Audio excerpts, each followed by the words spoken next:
Hai, selamat datang di channel Alur Cerita Film Sinemasi Recap. Seperti biasa, komentar terpilih di video Mimin sebelumnya kali ini ditulis oleh @Hafiz_Hafizah. Dia menulis, "Salam Min, saya dari Malaysia. Udah 2 tahun tengok video Mimin, tapi tak pernah awak tengok." Wah, makasih ya guys. Emangnya paham bahasa Mimin ya? Alur cerita film yang akan Mimin bawakan kali ini berjudul Exit 8 yang rilis pada tahun 2025 lalu. Film ini bercerita mengenai seorang pria yang terjebak di dalam lorong yang selalu berputar-putar di tempat yang sama. Film ini dibintangi oleh Kazunari Ninomiya, Yamato Kochi, dan Nana Komatsu. Langsung saja kita masuk ke dalam alur cerita film Exit 8. Semoga.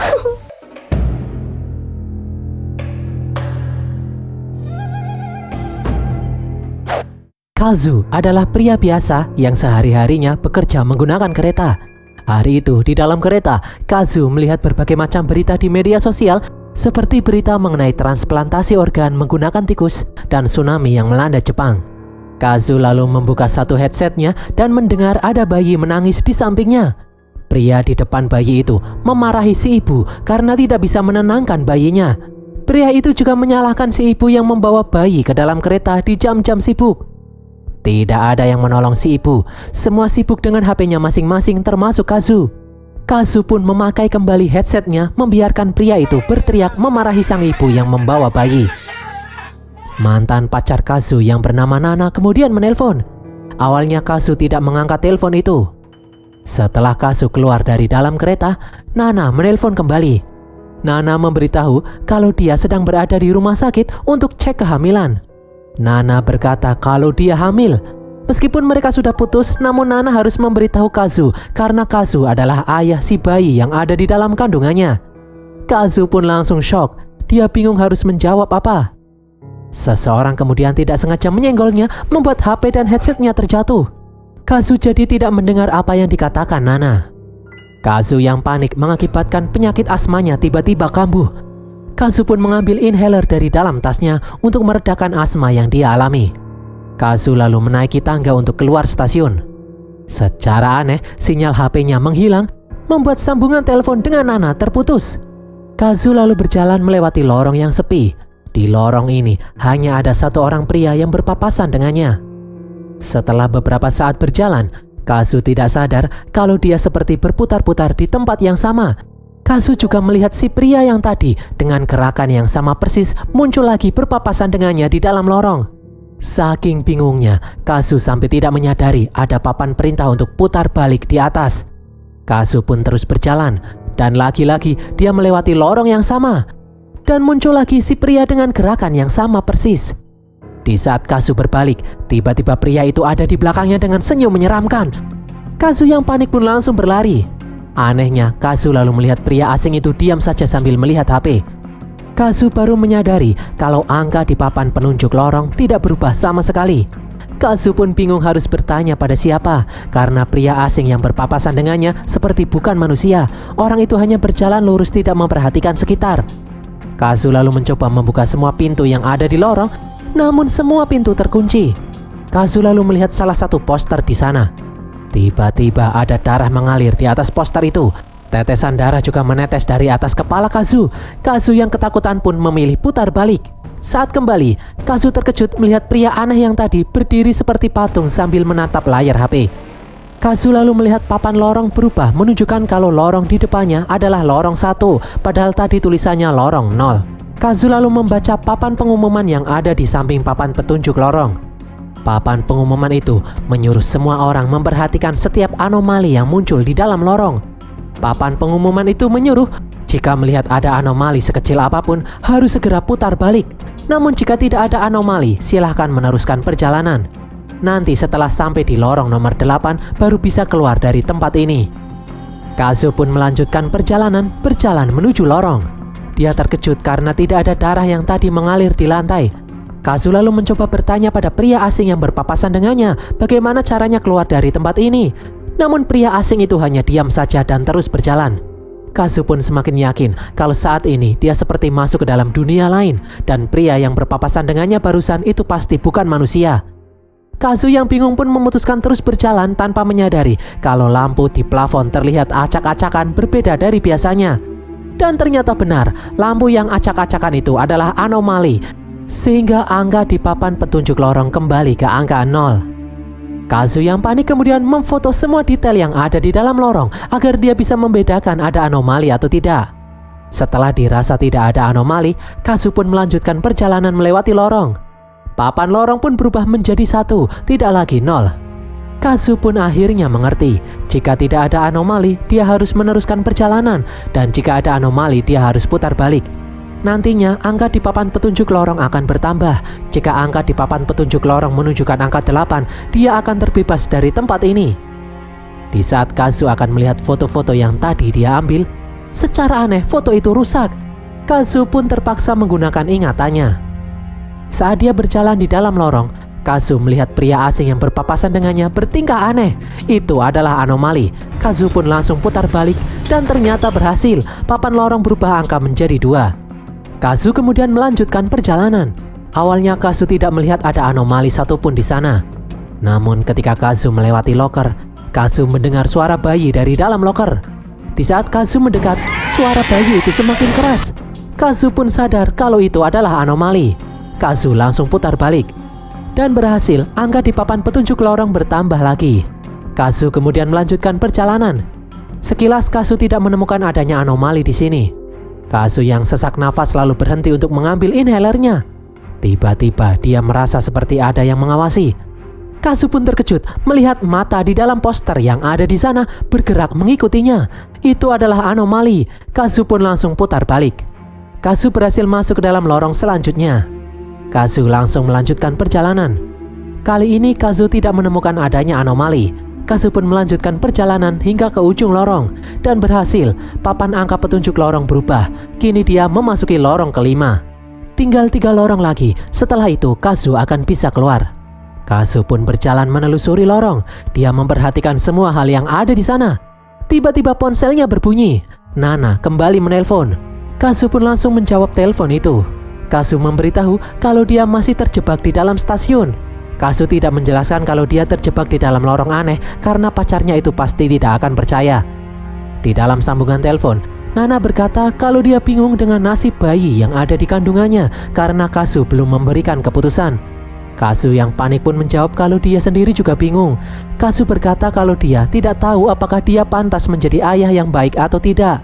Namun Kazu juga tidak mau Nana menggugurkan kandungannya. Kazu kemudian berjanji akan segera menemui Nana sekarang juga. Kazu kemudian melanjutkan perjalanan. Kazu terkejut melihat papan angka di lorong kembali menjadi 0. Kazu pun baru sadar kalau telepon yang barusan adalah sebuah anomali. Kazu pun frustasi dan marah hingga membanting tasnya. Kazu yang sesak nafas berusaha mencari inhalernya namun tidak ketemu. Kazu pun sadar kalau dia tidak boleh menyerah. Dia harus keluar dari tempat ini untuk menemui Nana. Di saat Kazu akan berjalan, tiba-tiba dia melihat seorang anak kecil. Kazu pun berbalik karena mengira bocil itu adalah anomali. Namun setelah berbalik, papan petunjuk lorong tidak bertambah. Itu artinya bocil yang tadi dia lihat bukanlah anomali. Kazu pun akhirnya mengikuti bocil itu berjalan ke lorong. Bocil itu lalu menunjuk pria asing yang dari tadi berpapasan dengan Kazu. Ternyata pria asing itu adalah orang yang juga terjebak di tempat ini sama seperti Kazu. Pria itu bernama Yamato. Saat itu Yamato berjalan melewati lorong bersama bocil yang ternyata bernama Naru yang juga tersesat di tempat ini. Di saat Yamato berjalan di lorong, ada sosok siswi SMA aneh yang berjalan berpapasan dengannya. Sama seperti Kazu, Yamato harus memperhatikan setiap anomali yang ada di dalam lorong. Singkat cerita, Yamato akhirnya berhasil melewati lorong kelima. Dia kemudian meminta bantuan Naru untuk memberitahunya ketika melihat anomali. Namun Naru hanya diam saja. Di saat melewati lorong ke-6, siswi SMA aneh yang selalu berpapasan dengannya tiba-tiba menyapa. Siswi itu mengaku bernama Kotone. Dia berkata kalau dia juga tersesat di tempat ini. Kotone lalu merayu Yamato untuk tetap tinggal di tempat ini. Kotone tahu kalau Yamato pasti bosan menjalani hidup yang monoton. Setiap hari selalu menjalani rutinitas yang sama berulang-ulang sampai mati. Menurutnya hal itu sangat menyedihkan. Kotone kemudian terus mengulang kalimat-kalimat yang sama. Tiba-tiba Kotone diam tidak bergerak. Yamato yang bingung berusaha menyadarkan Kotone. Tiba-tiba suara Kotone berubah menjadi menyeramkan dan terus mengucapkan kata-kata yang sama. Yamato yang panik pun sadar kalau itu adalah anomali. Dia langsung membawa Naru putar balik. Dan berhasil, dia menuju lorong ketujuh. Di saat berjalan memasuki lorong, Yamato kembali mengecek semua anomali yang ada di sana. Setelah yakin tidak ada anomali, Yamato mengajak Naru melanjutkan perjalanan. Namun bocah itu hanya diam saja di depan salah satu pintu. Ternyata letak gagang pintu itu tidak seperti biasanya. Itu adalah anomali. Namun Yamato tidak menyadarinya. Yamato pun menarik Naru yang hanya diam saja. Alhasil papan lorong pun kembali ke angka 0, membuat Yamato frustasi. Yamato kemudian mencoba menenangkan diri karena dia harus mencari cara untuk keluar dari tempat ini. Yamato pun meminta maaf kepada Naru dan mengajaknya melanjutkan perjalanan. Mereka berdua kembali berjalan melewati lorong. Yamato kemudian terkejut melihat ada tangga keluar di ujung lorong. Dia mengajak Naru melewati tangga itu, namun Naru menolak karena Naru tahu itu adalah anomali, bukan jalan keluar. Yamato yang kegirangan pun memaksa Naru ikut dengannya, membuat Naru terjatuh dan pipinya terluka. Karena Naru tidak mau ikut dengannya, Yamato pun meninggalkan Naru begitu saja. Naru kemudian putar balik. Naru pun berhasil menuju lorong berikutnya. Naru kembali melihat Yamato berjalan berpapasan dengannya. Naru berusaha menarik-narik Yamato, namun pria itu hanya diam saja seperti tidak memperdulikannya. Yamato seperti sudah bukan manusia lagi. Naru lalu mendengar teriakan seseorang. Dia pun berlari ke arah lorong dan akhirnya bertemu dengan Kazu. Setelah tahu kalau Naru bukanlah anomali, melainkan anak yang tersesat juga di tempat ini, Kazu pun mengajak bocil itu bersama-sama mencari jalan keluar. Mereka berdua pun berjalan melewati lorong. Kazu memperhatikan sekitar mencari anomali, namun dia tidak menemukannya. Naru sebenarnya melihat papan di atas yang bertuliskan putar balik, namun Naru hanya diam saja. Kazu mengajak Naru meneruskan perjalanan. Karena yang tadi adalah anomali, mereka pun akhirnya kembali ke lorong nomor 0. Kazu pun kesal melihat hal ini. Namun dia sudah tidak ada tenaga lagi untuk marah. Dia pun mengajak Naru melanjutkan perjalanan. Di dalam lorong, Kazu melihat sebuah poster. Dia sudah mulai lupa apakah di dalam poster itu ada anomali atau tidak. Namun Naru mengajak Kazu meneruskan perjalanan. Ternyata papan lorong berganti menjadi angka 1. Itu artinya yang tadi tidak ada anomali di dalam lorong. Kazu pun sadar kalau Naru lebih jeli memperhatikan anomali daripada dirinya.